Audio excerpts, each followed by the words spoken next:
Hi, this is Dr. V. Deepika. Have done my BDS from Savita Dental College and now working as a tutor in Department of Dentistry, Savita Medical College and Hospitals.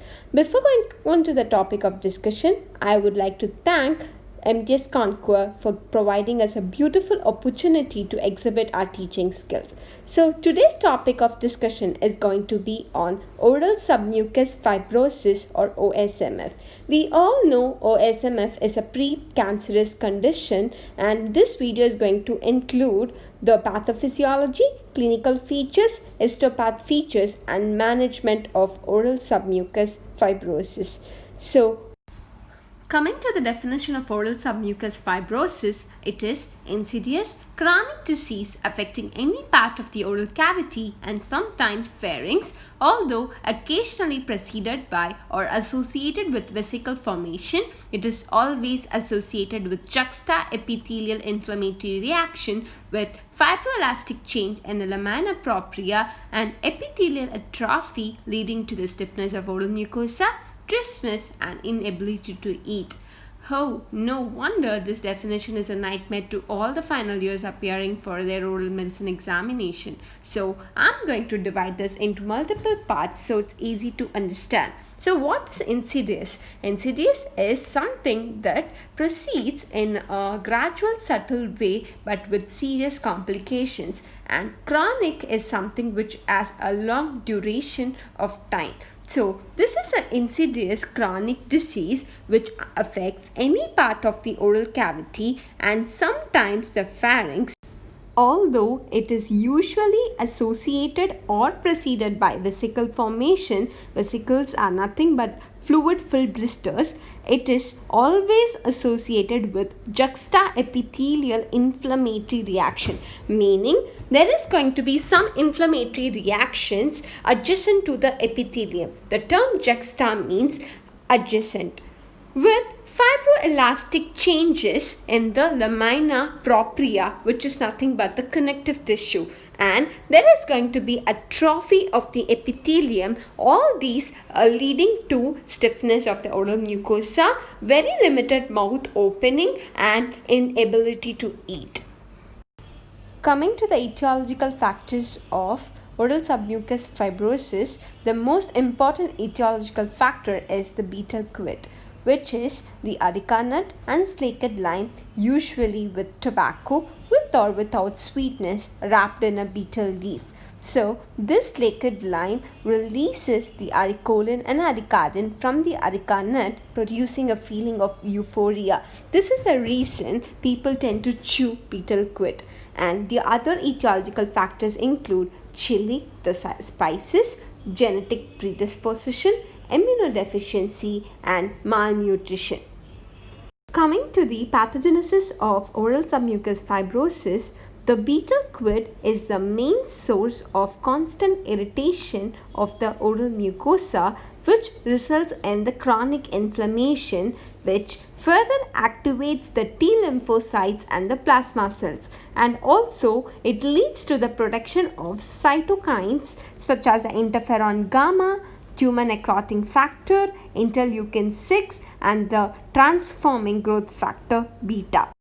The three main things that causes the fibrosis are increased collagen production, decreased collagen degradation and increased cross-linking of collagen. The transforming growth factor beta, the TGF beta, activates the three main mechanisms by which all these three things are activated. The first one is increased activation of procollagen gene, the COL1A1 and the COL1A2.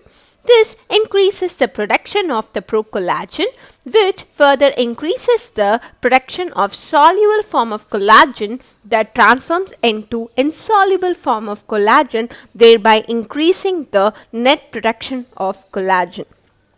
The second mechanism is the activation of the TIMP gene, which is the tissue inhibitor of metalloproteases, which inhibits the activated collagenase. Collagenase is an enzyme which breaks down the collagen. So the inhibition of the activated collagenase decreases the activity of collagenase, thereby decreasing the collagen degradation. The third mechanism is the activation of pi gene or the plasminogen activator inhibitor. So this further inhibits the collagenase and the plasminogen. Plasminogen almost has the same mechanism of action as that of the collagenase. So the inhibition of plasminogen thereby decreases the collagenase activity, thereby decreasing the collagen degradation. And the next mechanism is overexpression of the LOX gene. LOX stands for lysyl oxidase, which increases the cross-linking of the collagen. By all these mechanisms, there is increased production of fibrosis. Now, let us see the clinical features of oral submucous fibrosis. It is divided into early features and advanced features. Coming to the early features of OSMF, the features are dry mouth, which is xerostomia, stomatopyrosis, meaning burning sensation of the oral cavity, and there is going to be vesicles, blisters and ulcerations of the oral mucosa, and ageusia, which is loss of taste sensation, and sometimes the pain occurs in the areas of the fibrotic bands, and there is going to be recurrent generalized inflammation of the oral cavity. All these are the early features of oral submucous fibrosis. The advanced features of OSMF includes palpable vertical fibrotic bands, limited mouth opening or trismus, inability to whistle or blow, fibrosis of facial pilars, pterygomandibular raphe and the nasopharynx, and depapillation of tongue, and also blanching or the opacity of the mucosa.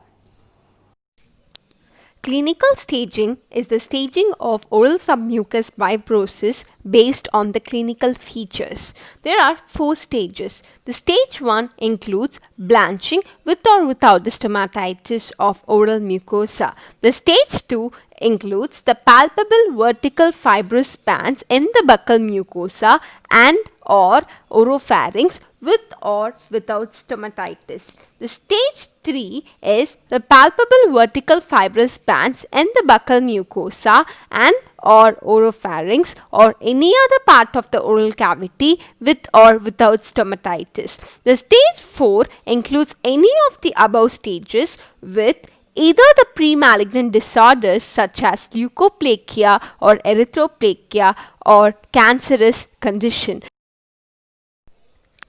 So coming to the functional staging, it is based on the function of mouth opening. So it depends on the maximum interincisal mouth opening, which is measured using a ruler that is placed between the upper incisors and lower incisors, and the measurement is based on the distance between the incisal edge of the upper incisors and the incisal edge of the lower incisors. So the stages are divided into 5. The stage 1 is when the maximum interincisal mouth opening is more than 35 millimeter, and the stage 2 is when the measurement is between 25 and 35 millimeter, and the stage 3 is when the mouth opening is between 15 and 25 millimeter, and stage 4 is when the measurement is between 5 and 15 millimeter, and stage 5 is when the mouth opening is less than 5 millimeter or nil. Limited mouth opening or trismus is one of the most serious complications of oral submucous fibrosis, as it causes various difficulties for a patient as well as for a dentist. It limits the intake of food. Patient also finds difficulty in talking, blowing, whistling due to severe vertical fibrotic bands. We all know that for a proper diagnosis of any clinical condition, a proper history taking is very essential, which includes the chief complaint, the HOPI history of presenting illness, the past medical history, the past dental history, the personal habits, and a proper clinical investigation, which includes the inspection and palpation. And for conditions like OSMF, palpation is very essential, especially bilateral palpation of the buccal mucosa as well as the labial mucosa is essential to find out the presence of the fibrotic vertical bands. So, this helps us to arrive at a proper provisional diagnosis, which can be further confirmed by histopath investigation by taking a biopsy, and thereby help us in arriving at a proper confirmatory diagnosis as well. Biopsy is considered to be the gold standard technique for histopath investigations, and also for conditions such as OSMF, which is considered to be a pre-malignant condition. Early diagnosis is very essential to prevent the malignant transformation of such lesions, and also the histopath features help us to study the presence of the dysplastic cells as well. Let us have a look at the histopath features of oral submucous fibrosis. The basic features include hyperplasia in the initial stages of OSMF, which is nothing but the increased cell layer of the epithelium, followed by atrophy in the advanced stages of oral submucous fibrosis. So the atrophied epithelium is the thinning of the epithelium with the loss of retipex or the retiridges. The retipex or the retiridges are nothing but the epithelial extensions that extends into the connective tissue. These epithelial extensions are lost in case of OSMF. Next is the juxtaepithelial hyalinization. The term juxta means adjacent, as I've told before. So there is going to be subepithelial hyalinization with increased bundles of collagen fibers in the connective tissue or the lamina propria, and also there is going to be increased inflammatory cell infiltration around the blood vessels, and there is going to be hypovascularity, which is one of the reasons for the blanching or opacity of the OSMF in the clinical findings. Usually, the epithelial atrophy leads to malignant transformation, and the epithelial dysplasia occurs in 10 to 15% of the cases. Based on the following criteria, oral submucous fibrosis is grouped into various histopath stages such as the very early, moderately advanced, and advanced stages. The criteria are presence or absence of edema, overall fibroblastic response, physical state of mucosal collagen, blood vascularity, and inflammatory cell infiltrate.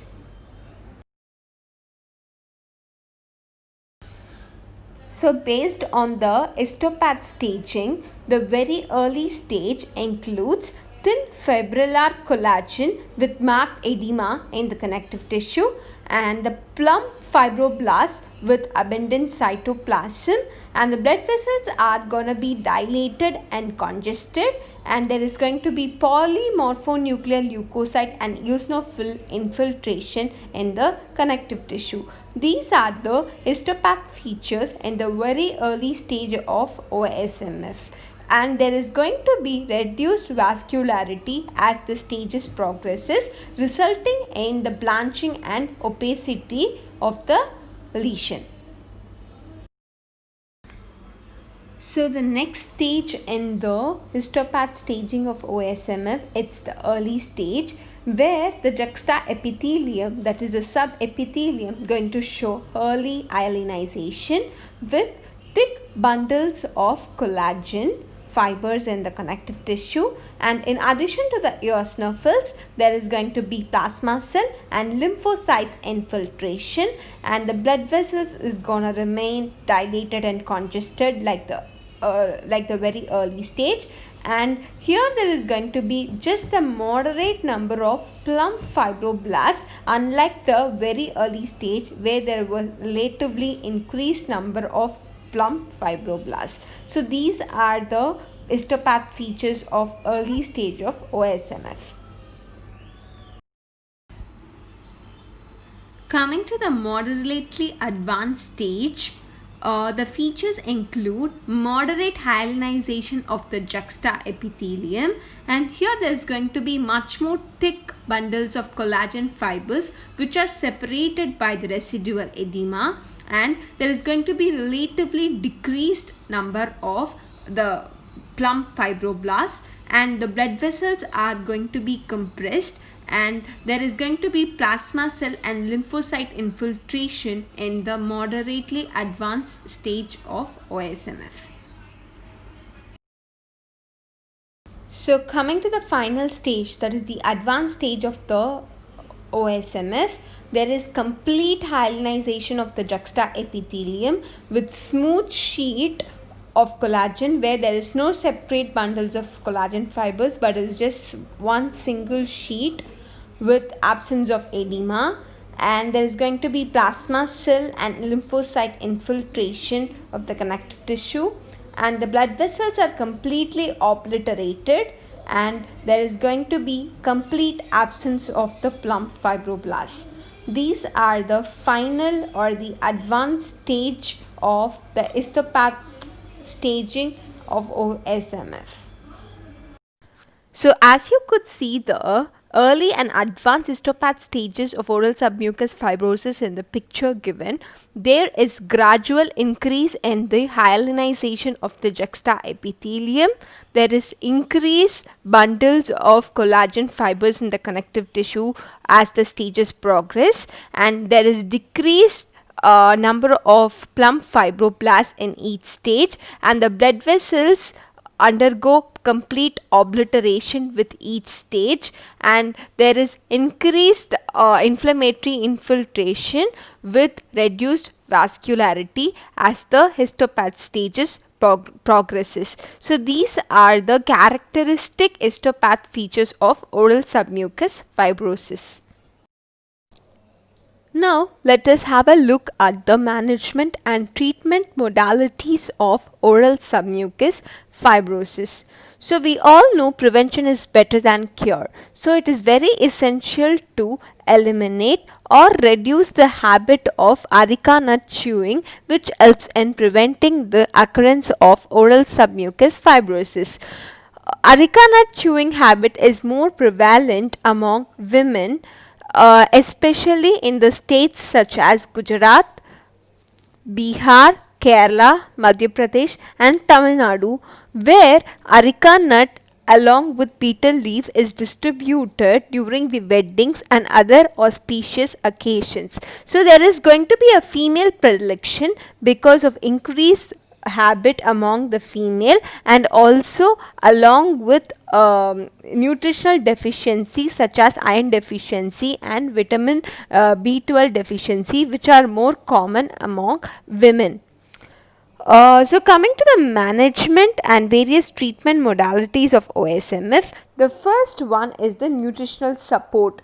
So there is going to be a nutritional deficiency as well in people suspected or diagnosed with OSMF. So it is compensated with the provision of vitamin B complex and other vitamins and minerals. Second is the immunomodulatory drugs such as corticosteroids, or that is the glucocorticoids. The local and systemic application of glucocorticoids prevent or even suppress the inflammatory reaction, thereby preventing fibrosis by decreasing the fibroblastic proliferation and deposition of collagen.